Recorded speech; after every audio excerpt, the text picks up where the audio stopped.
Настройка сетевой карты для операционной системы Windows XP. Подключаем ваш ПК к порту LAN 0 или LAN 1. Нажимаем на кнопку «Пуск». Далее выбираем папку «Панель управления». Заходим в папку «Сетевые подключения». Нажимаем правой кнопкой мыши по ярлыку «Подключение по локальной сети» и в появившемся списке выбираем пункт «Свойства».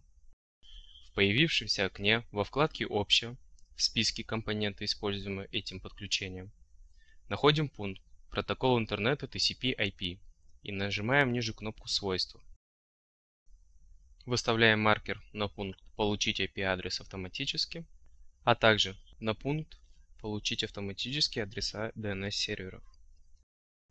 Нажимаем кнопку «Ок». В окне подключения по локальной сети «Свойства» нажимаем кнопку «Закрыть». Настройки на этом закончены.